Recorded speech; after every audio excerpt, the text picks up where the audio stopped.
ध्यान सागर ग्रुप में ध्यान सागर मंच पर आप सभी का स्वागत है। अभी हम 15 मिनट का ध्यान करेंगे और अभी हम ध्यान मुद्रा में बैठेंगे। दोनों हाथों की उंगलियों को फंसाते हुए गोदी में रखेंगे। दोनों पैरों को क्रॉस करते हुए पालथी बनाकर बैठेंगे। आंखें अपनी कोमलता से बंद करेंगे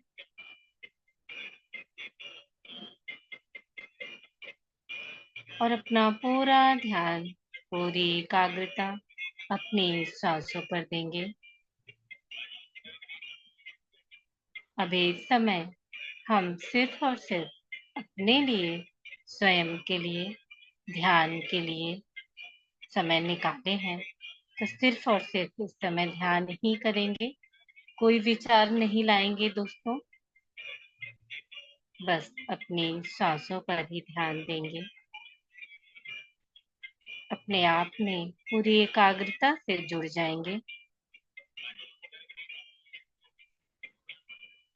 विचार आते हैं, आप बोलेंगे, मन ही मन बोलेंगे, कभी यह समय हमारा ध्यान का है,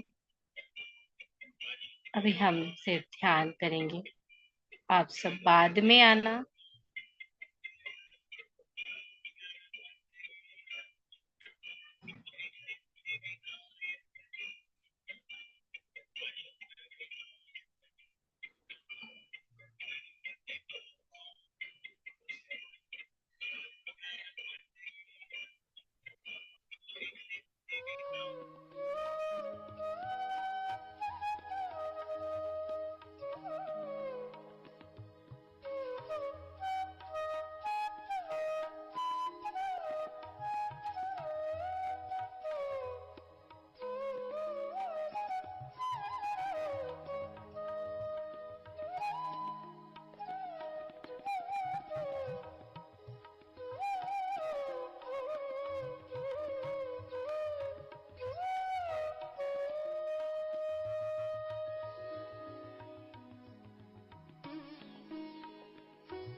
अपनी सांसों के साथ जुड़े रहेंगे मास्टर।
धीरे धीरे अपनी चेतना में वापस आएंगे दोस्तों। धीरे धीरे अपनी चेतना में वापस आएंगे।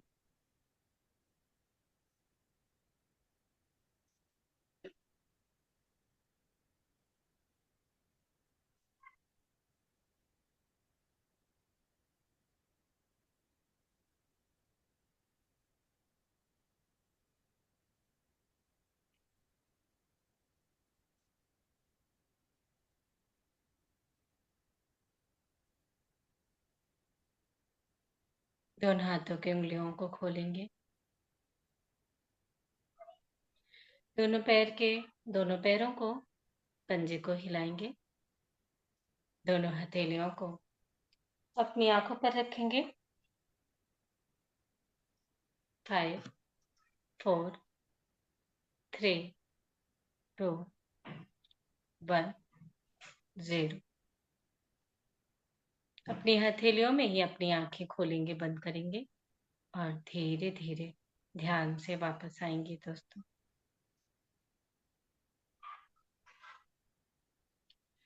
अब प्रीति जी जी गरुड़ पुराण की कथा सुनाएंगे हम सभी को। जी, आप सबका धन्यवाद। आवाज क्लियर है? जी हाँ, आप सबका धन्यवाद। इस ध्यान सागर मंच पे मैं प्रीतिशा आपको गरुड़ पुराण का 14वां अध्याय सुनाने आई हूँ। हम पहले सभी का आह्वान कर लेंगे। श्री गणेशाय नमः। श्री विष्णवे नमः।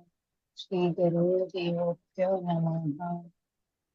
पितामह पत्री जी, मावतार बाबा जी, अपने अपने गुरु, spirit guides, masters, healing masters, pyramid masters, ऋषि महर्षि, सभी दिव्य शक्तियों का हम आह्वान करेंगे शांति भौगोलिक बेला में और अपना ये शुरू करेंगे।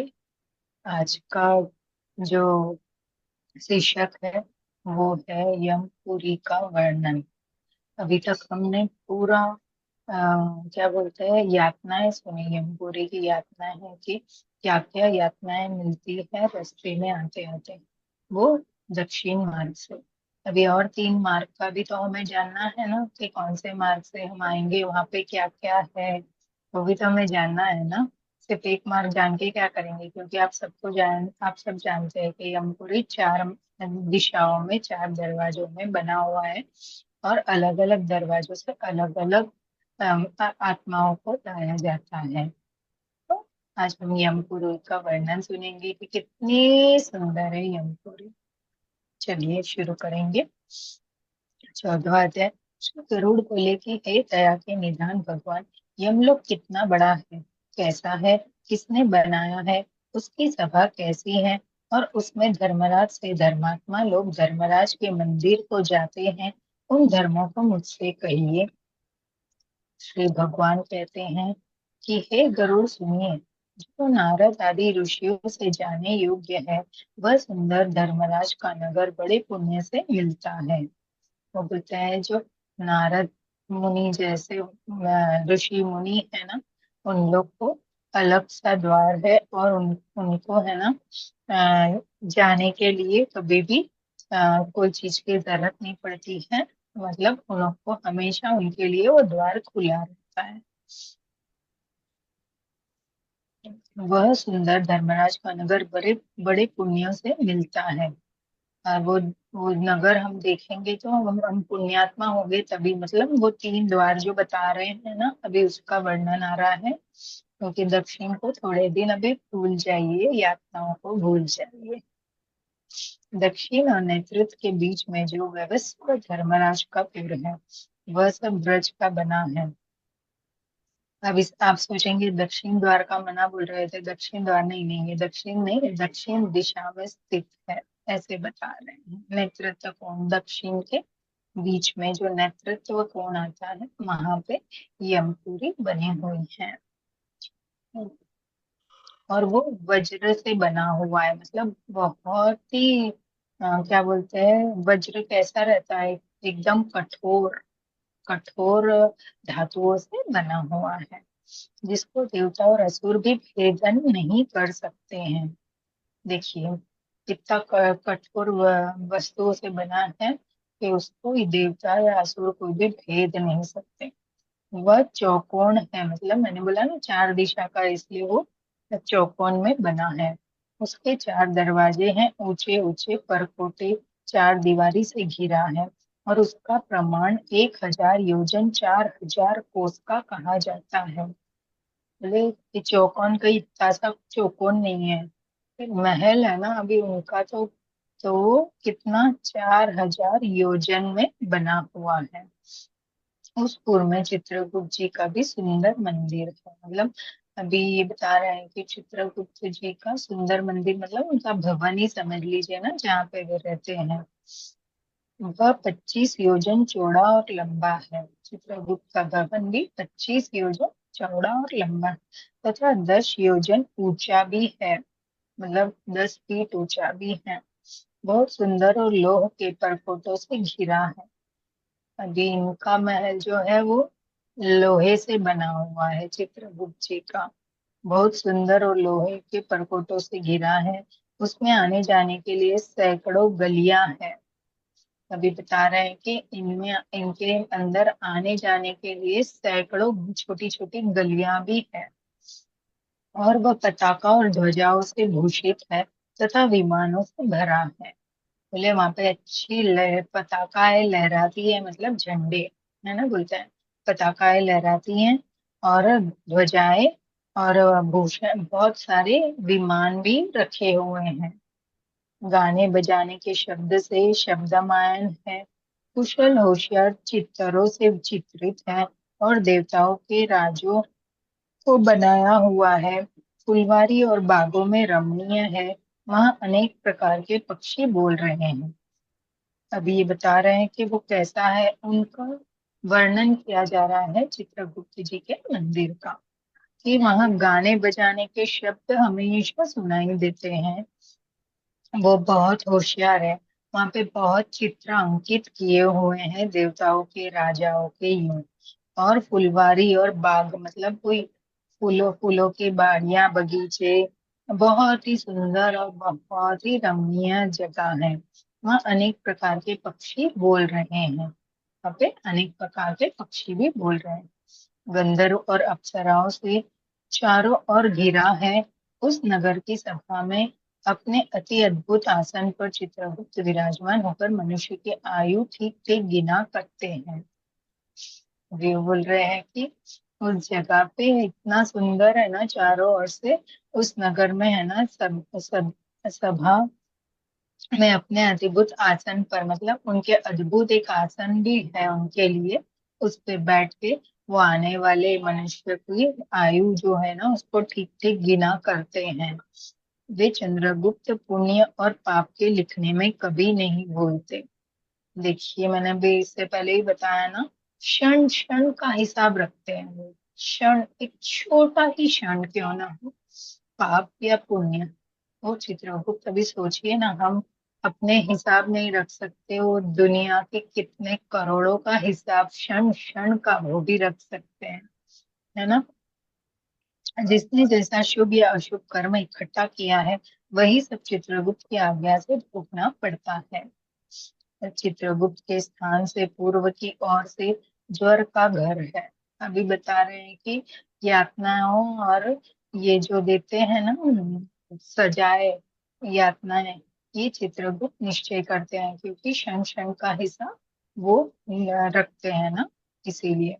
अभी ये बता रहे हैं, मतलब अभी ये क्या बता रहे हैं कि इनकी जो छोटी छोटी जो गलियां बताई ना हमने आपको, कि सैकड़ों गलियां हैं, तो ये गलियां ऐसी खाली नहीं पड़ी है। ये इसमें है ना सारे रोग है, रोग जो हमारे शरीर में आते हैं ना, वो रोग है। तो एक एक गली का एक एक रोग आपको बताया जाएगा। हम्म, पूर्व में क्या है, ज्वर का घर। ज्वर मतलब बुखार जो हमें आता है ना, वो पूर्व में है। दक्षिण की ओर शूल, मकड़ी और विस्फोट का स्थान, मतलब छाला पड़ जाता है ना हमारे को, हाथ, हाथ में फपोले बोलते हैं हम लोग, वो है। तथा पश्चिम की ओर कालपाश, अजीर्ण और अरुचि रोग का स्थान है। अभी ये बता रहे हैं कि पश्चिम की ओर क्या है, कालपाश, मतलब वो पाश बांधते हैं वो। और अजीर्ण मतलब अभी अपन बोलते हैं ना ठंडी वाला बुखार जो आता है, जीर्ण, अंदर वाला बुखार जो ऊपर अपने को नहीं दिखता है, वो। और अरुचि रोग मतलब उस समय हमको कुछ खाने का मन नहीं होता है। कई बार हमारे साथ होता है ना कि हमको रोग होता है और हम खा पी नहीं सकते, उस टाइम में ज्वर हो कुछ भी हो, वो बता रहे। उत्तर की ओर राज रोग मतलब तपेदिक पांडु पीलिया रोग। अभी ये बोल रहा है उत्तर की ओर क्या है इनको, तो तपेदिक। तपेदिक क्या है, एक रोग है। और पीलिया, जो हम जॉन्डिस बोलते हैं, पीलिया सभी जानते ही होंगे, वो रोग है। ईशान कोण में शीर पिंडा और अग्नेय कोण में मूर्छा स्थान है। अभी ये बोल रहे हैं कि ये ईशान कोण जो है ना इनके महल का, उसमें पीड़ा देने वाला रोग है शीर पिंडा करके। और अग्नि कोण में मूर्छा स्थान मतलब बेहोश जो हो जाते हैं ना, हम मूर्छा खा जाते हैं वहां जाके, वो स्थान है। नेतृत्व कोण में अतिसार, वायव्य कोण में शीत और दाह का स्थान है। ये बोल रहे हैं नेतृत्व कोण जो है उसमें अतिसार अतिसार और क्या बोलते हैं, शीत और दाह का स्थान है।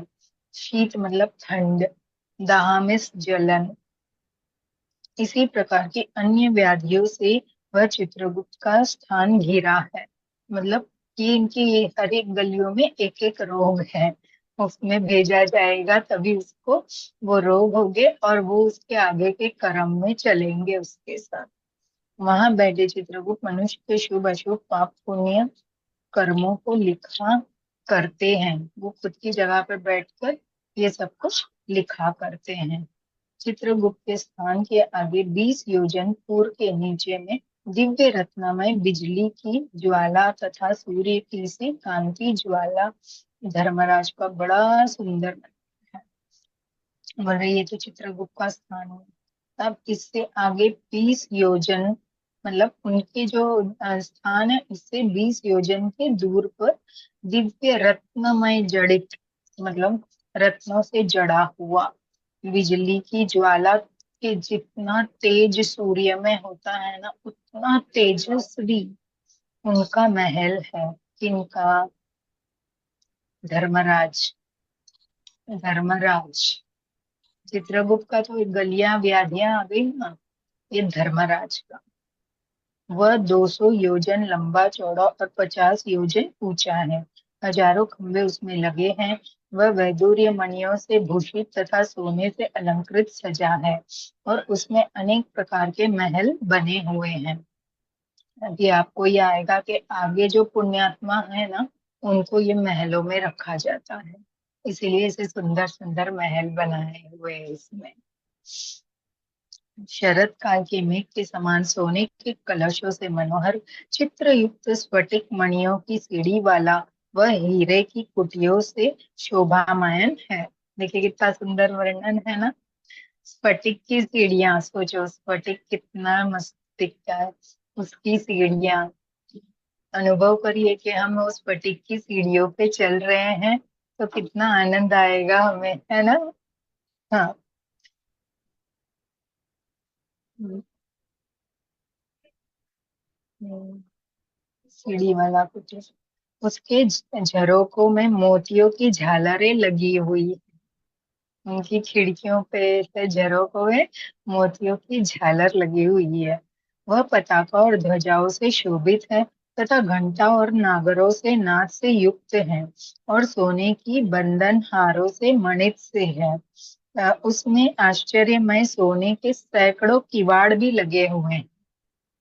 अदृश्य, नहीं मालूम कौन सी किवाड़ है, सोने की किवाड़ है सब। एवं अनेक प्रकार के वृक्ष लता और कांटेदार रहित पेड़ों की सुहावनी है। भी यहाँ कोई कांटे नहीं है, कांटादार मतलब कांटेदार रहित मतलब ये कांटेदार नहीं है, अच्छे वाले पेड़ है भाई। इसी प्रकार के अन्य भूषणों से वह सदा भूषित है। अपने योगों के प्रभाव से विश्वकर्मा ने उसे बनाया है। अब इसको किसने बनाया है भाई, तो विश्वकर्मा जी ने बनाया है। वही तो बनाते हैं ना देवताओं के लिए लोग सभी। उस पूर्व में 100 योजन चौड़ी काम रूपिणी दिव्य सभा भी है। अभी 100 योजन की सभा वहां पे लगती है। पांडु लोगों के लिए भी, हम कृष्ण भगवान के लिए, सबके लिए महल महल, रावण का महल सब विश्वकर्मा जी ही बनाते थे ना। हाँ, उसमें सब और चमकीला सूर्य का प्रकाश है। मतलब वहां पे सूर्य का चमकीला प्रकाश है। वहां पे कोई लाइट्स नहीं है अपने जैसे। वह न तो अधिक ठंडी है न अधिक गर्म है। देखिए कितना सुहावना है ना, प्लेजेंट एकदम। वह मन को अत्यंत हर्षित करने वाली है। उसमें न शोक है, न बुढ़ापा है, न भूख है, न प्यास है। कितनी मस्त जगह है ना। और न कुछ अप्रिय वस्तु है। कुछ भी अप्रिय नहीं है, सब कुछ मनमोहक है वहां पे। उसमें देवता संबंधी तथा मनुष्य संबंधी सब काम मौजूद है। देवता मनुष्य सबके लिए उसमें काम करने का रखा है। उसमें सर्वत्र रसोई, बहुत से खाने योग्य भोजन पदार्थ भी है। वहां पे मस्त मस्त व्यंजन भी है भाई। तथा रस वाले स्वादिष्ट गर्म और ठंडे जल भी है। बोलो, जूसस भी रखे हैं वहां पे, गर्म और ठंडे। उसमें पुण्यमय शब्द आदि विषय है। तथा नित्य कामना रूपी फल देने वाले वृक्ष भी हैं। मतलब हम बोलते हैं ना, हमको हमारी जो कामना है वो पूर्ण करने वाली, जाके वो पेड़ के सामने बोलेंगे तो वो पूरी करता है। तो वैसे वृक्ष भी हैं।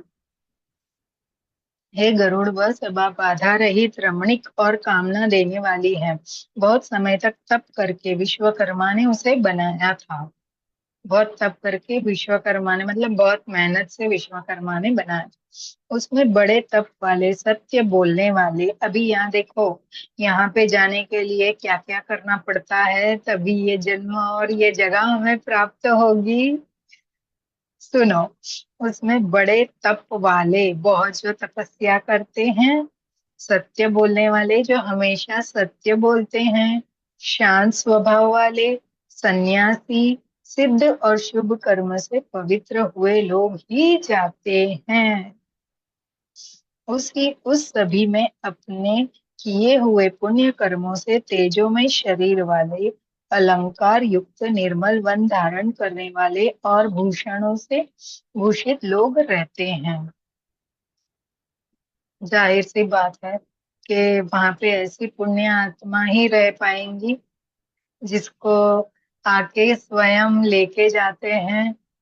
विमानों को भेजा जाता है उनको लेने के लिए, है ना। उस दशा में 10 योजन विस्तृत सब रत्नों से सुशोभित अनुपम सुंदर आसन पर धर्मराज बैठे हैं। अभी धर्मराज भी बहुत रत्न जड़ित आसन पर बैठे हैं।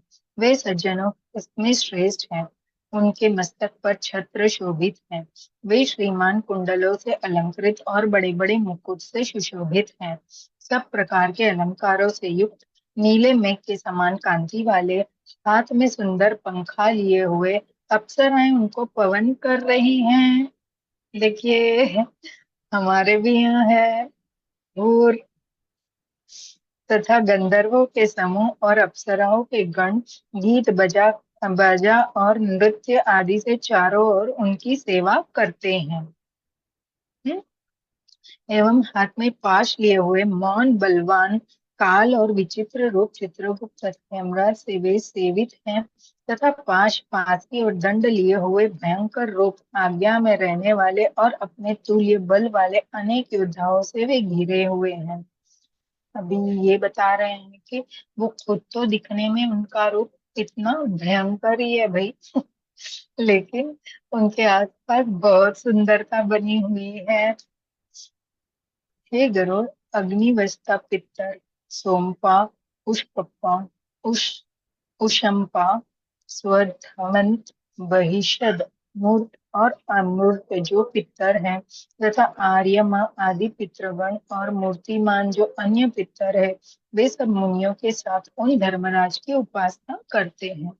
अभी ये बता रहे हैं कौन से पितर जाके उनकी उपासना करते हैं। अभी मुनियों की बात है। कौन से? सप्त ऋषि, है ना। वो भी तो वहीं रहेंगे ना भाई, और कहाँ रहेंगे। अत्रि, वशिष्ठ, पुलह, दश, पुलत्स्य, अगस्त्य और नारद जी, ये तथा अन्य बहुत से धर्मराज की सभा में सभासद है। है ना, उनको भी तो ऐसे लोग चाहिए ना जो सभासद अच्छे अच्छे। तो वहां पे वो है जिनके नाम और कर्मों से संख्या नहीं हो सकती है। धर्मशास्त्रों की व्याख्याओं से यथार्थ निर्णय करने वाले ब्रह्मा जी की आज्ञा से धर्मराज की सेवा करते हैं सूर्यवंशी, सोमवंशी तथा अन्य जो धर्मात्मा राजा लोग हैं, वे उस सभा में धर्मराज की सेवा करते हैं। ठीक है।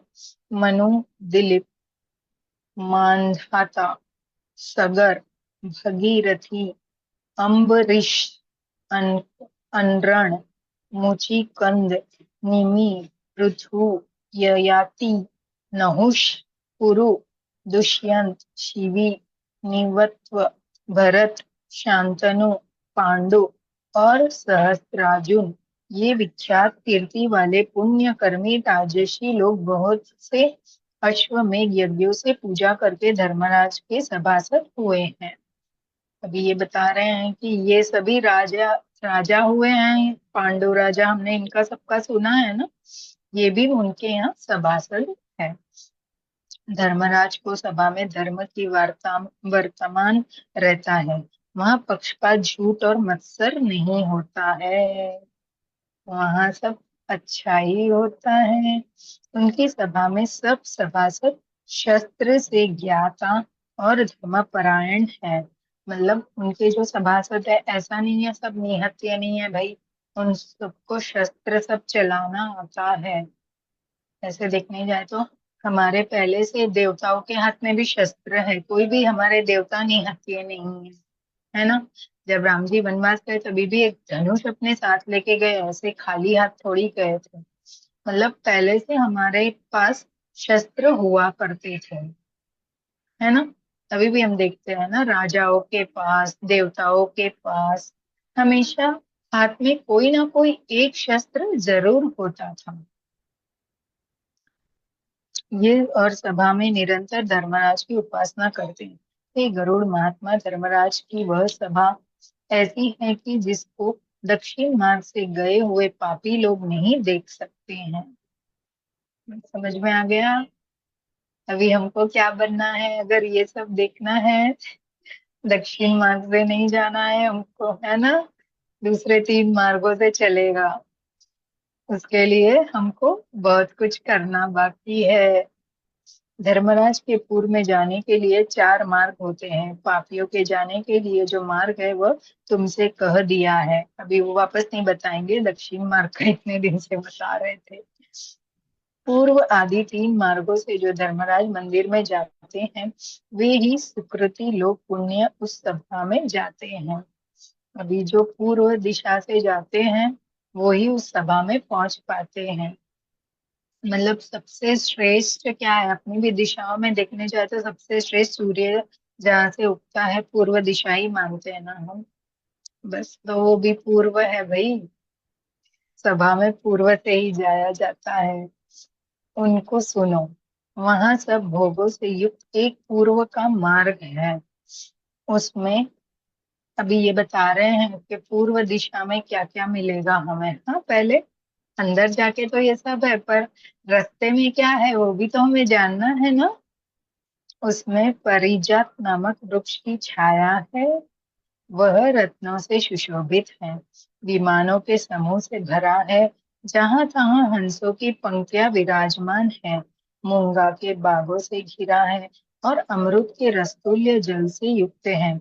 उसी पूर्व मार्ग से ब्रह्मर्षि लोग, पुण्यवान निर्मल राजर्षि लोग, अप्सराओं के समूह, गंधर्व, विद्याधर, बड़े वासुकी आदि सब जाते हैं।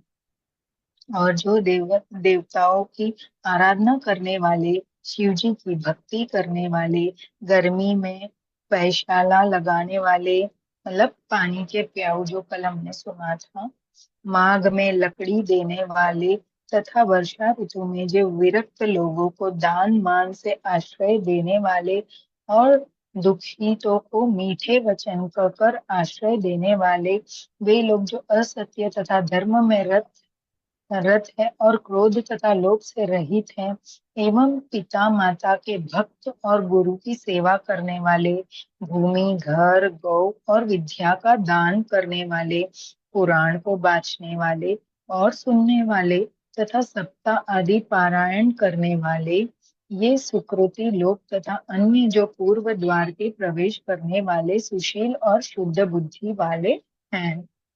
समझ गए क्या क्या करना है? पूर्व जैसे जाना है तो हमको वे सब धर्मराज की सभी सभा में जाते हैं। दूसरा जो उत्तर का मार्ग है वह सैकड़ों बड़े बड़े रथों से भरा और पालकियों से युक्त है। ये पूर्व का हो गया। अभी ये हमें क्या बता रहे हैं? दूसरा मार्ग कौन सा है? उत्तर, है ना। पूर्व के बाद शुभ उत्तर ही होता है ना हमारे भी साथ। हरि चंदन देव वृक्षों से सुशोभित है। वहाँ हंस सारस और चक्रवाकों चकुओं से सुशोभित अमृत तुल्य जल से भरा हुआ सुंदर सरोवर भी है। इस मार्ग से वेद पाठी, अभी इस मार्ग से कौन कौन जाता है वो भी सुन लीजिए। वेद पाठी, अतिथियों की पूजक, मतलब अपने घर अतिथि आते हैं उनकी सेवा जो करते हैं। दुर्गा और सूर्य के भक्त, जो दुर्गा माँ के भक्त और सूर्य देव के भक्त, तथा पूर्व समय में तीर्थों में नहाने वाले हैं, तीर्थों में नहा जाकर नहा लिए हैं, तथा जो धर्म युद्ध में मरे हैं और जो अनशन करके मरे हैं, तथा काशी जी में गौशाला में तीर्थ के जल में जो मरे हैं। अब सुनिए, हम लोग सोचते हैं ना, भाई ये तो तीर्थ स्थान में गया वहां जाके मर गया करके, तो वो उत्तर दिशा से जाते हैं। वैसे आज भी, आज जो पितरों का श्राद्ध है वो जो शस्त्र से मरते हैं ना उनके लिए है। जैसे पहले के जमाने में तो शस्त्र रहते थे तो वो युद्ध भूमि में मरते थे। अभी तो क्या शस्त्र हमारे हाथ में है भाई, कभी कोई बस मार दिया, गोली मार दिया, चाकू मार दिया, उस वाले का होता है तो उनका श्राद्ध आज ही होता है, भले कोई भी तिथि उनकी हुई हुई हो। वे उस उत्तर मार्ग से जाते हैं तथा ब्राह्मण के लिए, स्वामी के कार्य के लिए तथा तीर्थ क्षेत्रों में मरने वाले एवं देवताओं के विध्वंस, देव मंदिर आदि तोड़ने वाले के साथ लड़ाई में मरने वाले और योगा में योगाभ्यास से मरने वाले, योगा करते करते मरने वाले भी है भाई इसमें। सत्पात्र के पूजने वाले, नित्य बड़े बड़े दान देने वाले, ये सब उत्तर द्वार से प्रवेश करके धर्मराज की सभा में जाते हैं। ठीक है, योगी लोग हैं। रत्नों के बने मंदिरों से सुशोभित तीसरा, अभी आखिरी तीसरा द्वार बता रहे हैं जो पश्चिम, हाँ, है। उसमें सदा अमृत तुल्य रस से भरी बावड़ियां शोभामायन है। जूसस, आज के हिसाब से देखें ना तो उसको कहेंगे जूसस। अभी हम आपको बताएंगे रसतुल्य, तो वो समझ में नहीं आएगा बहुत लोगों को, इसलिए मैंने बताया है जूसस। ओके।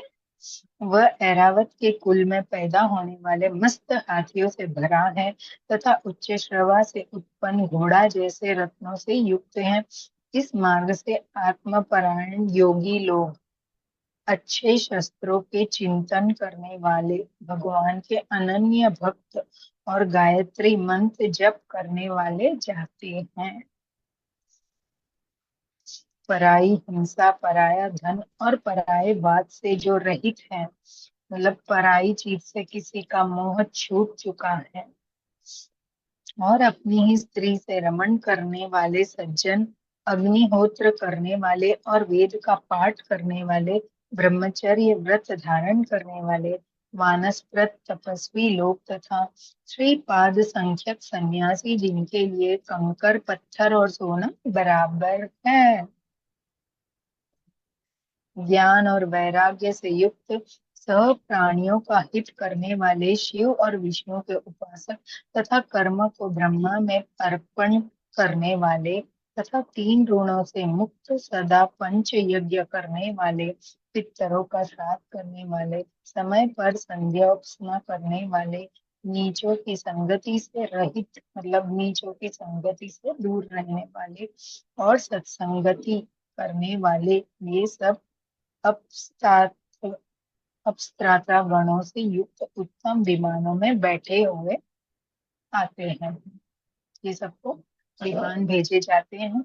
जब उनकी मृत्यु होती है तो उसके सूक्ष्म शरीर को लेने के लिए ऊपर से विमान आते हैं। वो हमें नहीं दिखेंगे, क्योंकि गीता जी में भी लिखा है ना कि 15वां अध्याय में कि जो है ना, जब इंसान मरता है तो सूक्ष्म शरीर निकल के जाता है, वो हम मनुष्य नहीं देख सकते। लेकिन उस समय वहां पे बैठे हुए कोई ज्ञान दृष्टि वाला, दिव्य दृष्टि वाला संत या महात्मा हो तो उसको जरूर दिख जाएगा कि ये कहाँ से निकल के कहाँ गया है। अमृत पीते हुए पश्चिम द्वार से धर्मराज के मंदिर में प्रवेश करके धर्म सभा में जाते हैं। देखिए, मस्त जूसस पी के फिर धर्मराजा के मंदिर में जाते हैं। यमराज उन आए हुए लोगों को देखकर बार बार स्वागत करते हैं और खड़े होकर उनके सामने जाते हैं स्वयं। उस समय वे चारों भुजाओं में शंख चक्र गदा और तलवार को धारण कर पुण्यात्माओं के साथ स्नेह से मित्र का बर्ताव करते हैं। उस समय वो धर्मराज बनते, मतलब यमराज का दूसरा नाम क्या है? धर्मराज, है ना। वो धर्म के लिए सब कुछ करते हैं ना, उनका कार्य वो सौंपा गया है, इसीलिए वो कोई बुरे नहीं है भाई। तो वो बोले उनके साथ ऐसा बर्ताव किया जाता है, वो खुद ऐसे बर्ताव करते हैं। तथा बैठने को सिंहासन देते हैं। ऐसी आत्माएं जब आती है उनको स्वयं बैठने को सिंहासन देते हैं, नमस्कार करते हैं, पाद अर्घ्य देते हैं, मतलब पैर धो धुलवाते हैं उनके, फिर चंदन आदि से उसकी पूजा भी खुद स्वयं करते हैं और कहते हैं कि हे सभासदों, इस ज्ञानी को आदर से नमस्कार करो। इतना ही नहीं, उस ज्ञानी को सारे सभासदों से नमस्कार भी करवाते हैं। यह मेरे मंडल को छोड़कर ब्रह्मलोक को चला जाएगा। मतलब उसको वहां रहने का नहीं है, उसको ब्रह्मलोक भेजना है। इसलिए इसको प्रणाम कर लो भाई, फिर ऐसे चरण स्पर्श की धूली नहीं मिलेगी। हे बुद्धिमानों, हे श्रेष्ठों, नरक से डरने वालों, आप लोग ने पुण्य करके सुखदायक देवत्व साधन किया है। अभी ये बता रहे हैं कि आप लोग पुण्य कर रहे हो ना, तो आप लोग क्या कर रहे हो? देवस्थान पाने के लिए सब पुण्य, देवस्थान जाने के लिए सब पुण्यात्माएं बनी हुई है ना, इसलिए ये सुख देने वाले देवत्व साधन है। जो दुर्लभ मनुष्य का शरीर पाकर नित्य नैमित्तिक कर्म का साधन नहीं करता है, वह घोर नरक में जाता है। इससे बढ़कर और कौन अचेतन है? जो मनुष्य अस्थिर शरीर से अस्थिर धन आदि के द्वारा स्थिर धर्म को संचित करता है, वही एक बुद्धिमान मनुष्य है ना। अपने स्थिर शरीर से एक स्थिर धन, मतलब स्थिर धन क्या है? अरे भाई वो नहीं है जो आप लोग सोच रहे हैं। स्थिर धन क्या है? अच्छे कर्म, है ना, क्योंकि वही हमारे साथ जाएगा। ये धन जो अपनी आंखों से दिख रहा है भौतिक जगत के, ये तो यहीं छूटने जा रहा है। ये तो इतना सा मासा भी हमारे साथ नहीं जाएगा। फिर भी लोग देखो कितना इसके पीछे भाग के दीवाने होके कितना करते हैं है ना। इसीलिए सब प्रकार के यत्न करके धर्म का संचय करना चाहिए। आप लोग सब भोगों से युक्त पुण्य वाले स्थान को जाओ। ऐसे धर्मराज से वचन सुनकर धर्मराज से पूजित और मुनीश्वरों से स्तुति किए गए वे विमानों में बैठकर परम पद को चाहते हैं। ऐसे सब पूजा वूजा उनकी हो गई। उसके बाद उनको विमान में बिठा के वहां पे परम पद मतलब वही ब्रह्मलोक भेजा जाता है। और कोई बड़े आदर से धर्म सभा में ही रह जाते हैं। अभी कोई तो फिर वो सभा में ही रह जाते हैं। वहां कल्प भर तक रहकर फिर दिव्य भोगों को भोग कर शेष पुण्य से पवित्र दर्शन वाले मनुष्य शरीर को पाता है। अभी कोई वहां रहना चाहता है तो भाई रहो, आप पूरा सुख है जो भोगो, फिर आपको वापस धरती पे मनुष्य जन्म लेके जाना है तो आप जा सकते हैं। तथा बड़ा धनवान सब कुछ जानने वाला है और सब शास्त्रों से चूर होकर फिर आत्मा के विचार से परम गति को प्राप्त होता है। हे गरुड़, तुमने जो यमालय का हाल पूछा था वह सब तुमसे कह दिया। इसको जो मनुष्य भक्ति से सुनता है वह धर्मराज की सभा में जाता है ना। सुनने का भी बहुत महत्व है भाई। चलिए, इसके साथ आज का हमारा 14वां अध्याय पूर्ण होता है। अभी हम थोड़ा सा 15वां कर लेंगे, है ना। थोड़ा समय है हमारे पास, इसीलिए 15वां अध्याय। इसमें आप लोगों को अपने शरीर के पंच तत्वों के बारे में जानकारी दी जाएगी। इन्होंने दी है, मैं नहीं दे रही हूँ, इनने दिया हुआ है। जैसे हम लोग पूरे शरीर ढूंढते रहते हैं ना, शरीर में क्या है क्या नहीं, ये कहाँ है वो कहाँ है।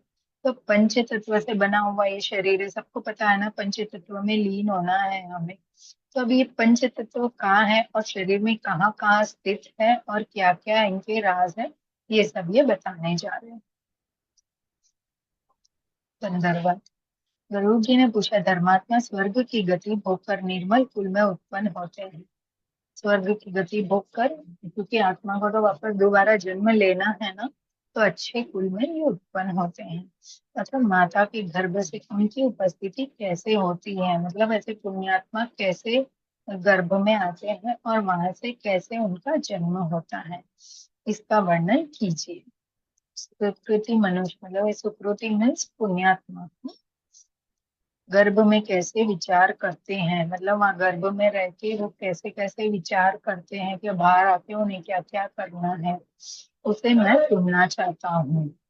हे करुणा निधि, मुझसे कहिए। श्री भगवान ने उत्तर दिया, है गरुड़, तुमने अच्छा प्रश्न किया। यह परम योग्य विषय है ना, है ना, हमको भी जानना है ना पंच तत्व का। मैं तुमसे कहता हूँ, जिसके जानने से ही मात्र सर्व ज्ञाता की योग्यता प्राप्त हो जाती है। भी देखिए, ये हमें बता रहे हैं कि है ना, ये पंच तत्व कहाँ है हमारे। अगर ये हम जानेंगे ना तो ये सर्व योग्य हो जाता है हमारे लिए। इससे आगे तो हमें जाना है, हम फालतू में डॉक्टरों के पास भागते रहते हैं ना, हमारे कौन से रोग किस योग से और कहाँ कैसे होते हैं, ये सब जानकारी दी गई है। हम ये कोई जानकारी रखते नहीं है, बस कहीं भाग रहे हैं भाग रहे हैं भाग रहे हैं, है ना। हमारे पुराणों में, वेदों में सब कुछ दिया हुआ है, हमको कहीं जाने की जरूरत नहीं है। पर हम क्या कर रहे हैं, इन सबको छोड़कर बस घोड़े की तरह कहीं के आंख बंद करके दौड़ लगा रहे हैं, दौड़ लगा रहे हैं। शरीर के प्राथमिक स्वरूप को कहता हूँ, जो ब्रह्मांड के गुणों से संपन्न और योगियों के धारण करने योग्य हैं। योगी लोग षट चक्र का चिंतन जिस प्रकार करते हैं, ब्रह्मानंद में सत्य चिदानंद चिदानंद रूप का ध्यान जिस प्रकार करते हैं, उसे सुनो। अभी ये ब्रह्मानंद हमारा प्रगाउन चक्र के बारे में देखिए, इसमें सब कुछ है। ये पंच तत्व है, फिर हमारे सपिंडे ब्रह्मांडे भी है ना, जो हमारे पिंड है उसमें ब्रह्मांड कहाँ है उसका भी है। हम चक्रों के लिए जो जानकारी चाहते हैं, हमारे चक्र कहाँ है और क्या है, वो जानकारी भी इसमें है। हम आगे सुनेंगे। अभी हमारे ऊपर ब्रह्मानंद के बारे में, ब्रह्मानंद हमारा जो मस्त ये है ना क्राउन चक्र, उसका का ध्यान जिस प्रकार करते हैं उसे सुनो। अभी इसका ध्यान हमें कैसा करना चाहिए, इसके बारे में बताया जा रहा है। जिस प्रकार सुकृति लोग शुद्ध और श्रीमान के घर में उत्पन्न होते हैं, उनके माता पिता का विधान और नियम में कहता हूँ। अभी ये पुण्य करे सो लोग जैसे अच्छे कुल में और माता पिता के घर में उत्पन्न होते हैं, उनके बारे में बता रहे हैं। ऋतुकाल में अभी ये बता रहे हैं जो हम नारियों को जरूर सुनना चाहिए और पुरुषों को भी भाई, क्योंकि पहले के लोग है ना ऐसे सब समय बराबर से देख कर ही ये बच्चों को उत्पन्न किया करते थे, संतानों को, ताकि है ना एक अच्छी संतान उन्हें प्राप्त हो, है ना, जो उनके आगे शूरवीर हो, बलवान हो, बुद्धिमान हो, ये सब के बारे में बता रहे हैं। ऋतुकाल में नारी को 4 दिन त्याग कर और जब तक शरीर में पाप इंद्र की ब्रह्म हत्या से उत्पन्न दोष विशेष रहता है, तब तक स्त्री का मुख न देखे। देखिए, हमने आगे पढ़ा था ना कि पहले दिन वो चांडाल होती है, दूसरे दिन ब्रह्मा हत्यारी होती है, वैसे 4 दिन का हमने पढ़ा था। तो बोलते जब ये 4 दिन उसका मुख भी नहीं दिखते, पुराने लोग है ना एक कमरा बनाते थे, जब हम ये ऋतुकाल में आते थे ना तो उस कमरे में ही रखा जाता था उसको, बाहर नहीं, वहीं से खाना वाना सब दिया जाता था। आजकल के जमाने में ये पॉसिबल नहीं है, और अभी तो ऐसे हो गया है ना कोई इसको पालना ही नहीं चाहता है ना। क्यों, उसका भी एक विषय है कि पहले संयुक्त परिवार होते थे तो एक को होता था तो दूसरे का कामकाज संभाल लेते थे। अभी कैसे हो गया है, सब एक एक एक हो गए हैं, तो अभी अकेले हैं तो सब कुछ करना ही पड़ेगा, उससे कुछ वो नहीं है, तो वो भी बहुत बड़ा पाप है। जब 4 दिन उस स्त्री का मुख भी ना देखे जो ऋतुकाल में है, मतलब पीरियड्स में है, वह नारी कपड़े के सहित स्नान करके चौथे दिन शुद्ध होती है। कैसे स्नान करना चाहिए देखिए, वो भी विधान बताया गया है। चौथे दिन आपने जो पहने हुए कपड़े हैं उससे आपको स्नान करना है, तभी आप शुद्ध होते हैं।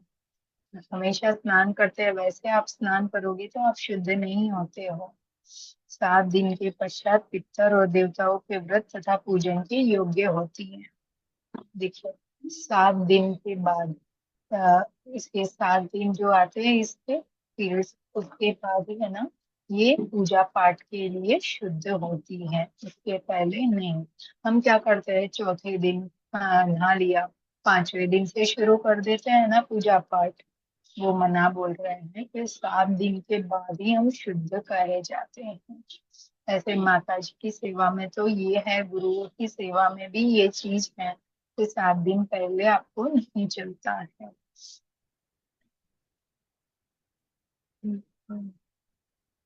अ, 7 दिन के भीतर जो गर्भ होता है वह मलिन मलिनाय नाशय मलिन चित वाला होता है। अगर इस ऋतु काल में संभोग करते हैं और उस समय अगर संतान रह जाती है तो वो बहुत खराब होती है, क्योंकि उस टाइम में स्त्री शुद्ध नहीं है, वो दूषित है। तो कैसी संतान होगी, दूषिता में दूषित ही तो आएगी। इसमें बहुधा 8वें दिन गर्भधान होने पर पुत्र ही उत्पन्न होते हैं।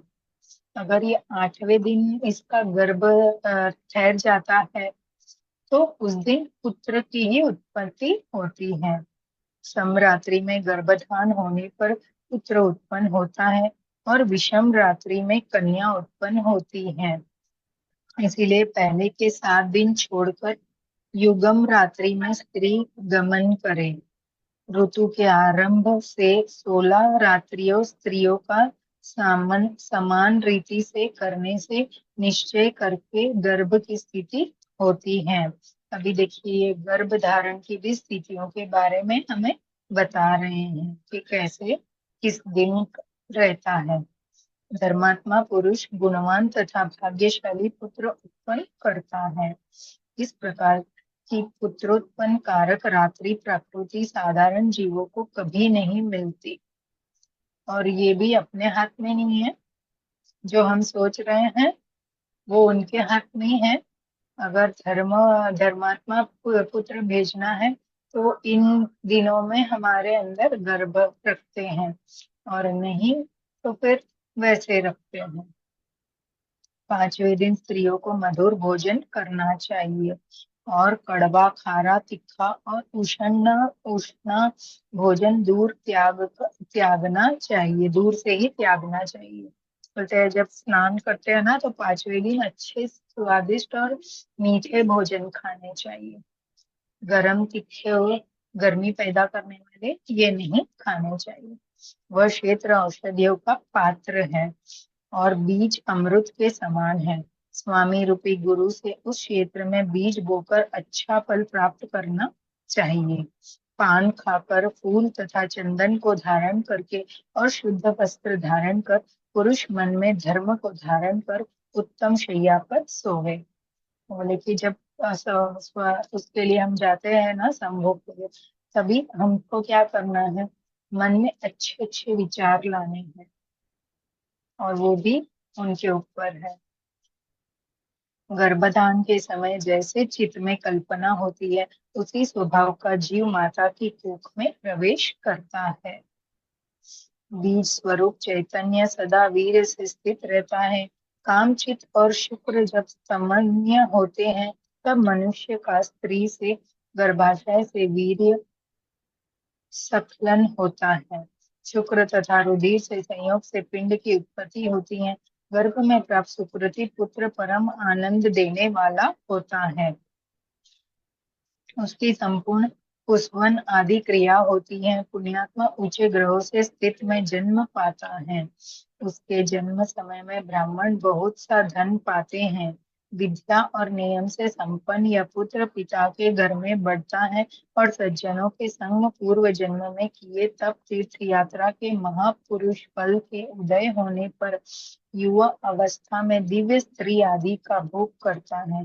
तत्पश्चात मतलब स्त्री से ऐसी दिव्य पत्नी उसे प्राप्त होती है। तत्पश्चात आत्मा और अनात्मा के विचार में सदा यत्न करता है और अयोध्या रूपी तथा अपवाद द्वारा ब्रह्म का चिंतन करता है। अनव्य करने वाले इस ब्रह्मा के पुरुष संग रहित है। इस वार्ता के जानने के लिए भूमि आदि अनात्मर्व पश्च्य भूतों के गुणों को मैं तुमसे कहता हूँ। पृथ्वी, जल, अग्नि, पवन और आकाश, ये पांचों स्थूल भूत हैं।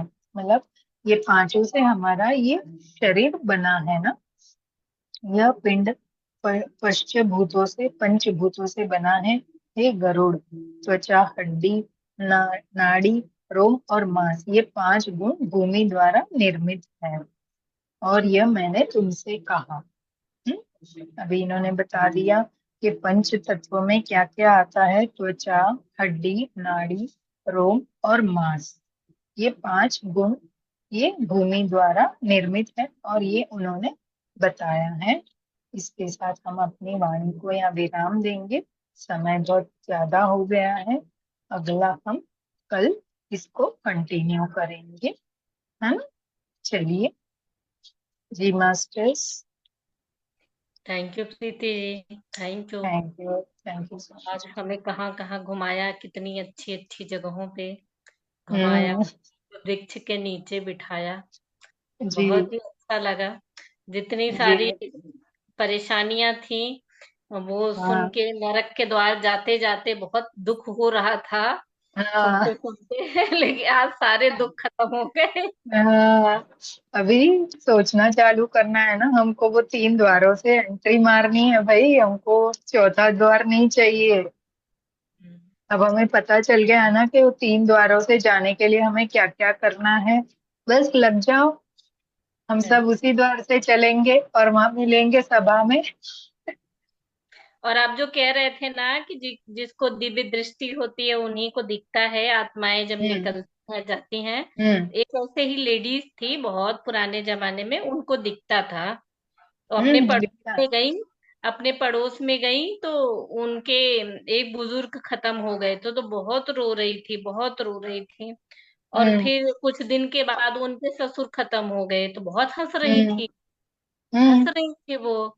तो उनके पति को बहुत बुरा लगा कि वहां तो जाके हम्म पड़ोस में रो रही थी और मेरे पापा खत्म हो गए, मेरे पिताजी खत्म हो गए, तो ये हंस रही हैं। तो हम्म उन्होंने पूछा कि ऐसा क्या क्या कारण है कि वहां जाके इतना दुख हो रहा था तुम्हें, यहाँ हंसी आ रही हम्म थी। तो हम्म बोली जब हम रो रहे थे ना, तो वो जो आत्मा निकली थी उनके शरीर से, वो बहुत दुखी मना रही थी, कितना पुण्यात्मा इंसान था।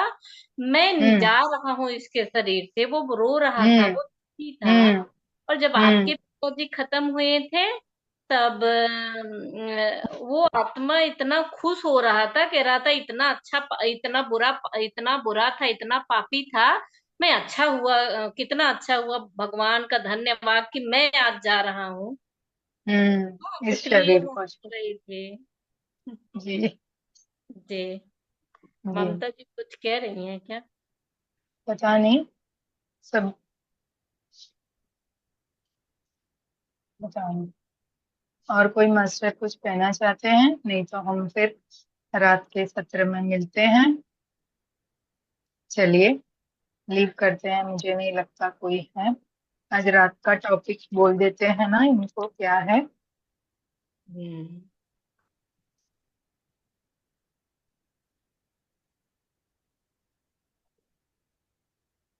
क्या है आज का रात का टॉपिक? ध्यान ही है, आनापानसति ध्यान। अमावस्या लग रही है ना, इसके कारण शायद आज ध्यान है ना? तो आज रात को हम सब मिलते हैं 9 बजे, अमावस्या है ना। तो हमारे आज के एनर्जी बहुत ज्यादा होती है ना, सभी को पता है। और अभी पितृ पक्ष भी चल रहा है, तो हम उनके लिए ध्यान करेंगे। और उनके अच्छे, कोई जो हमें इसमें बताया है, और अच्छे कुल में उनका हो जन्म, ऐसे सब हम कामना करेंगे उनके अच्छे के लिए। और मैंने जैसे बताया कि ऐसे बोलना है, कि इस समय ऐसे बोलना है कि जिसके भी पितृ दुखी यातनाएं भोग रहे हैं, उनको भी कुछ राहत मिल जाए भाई, है ना। हम तो रोज बोलते हैं कि उनको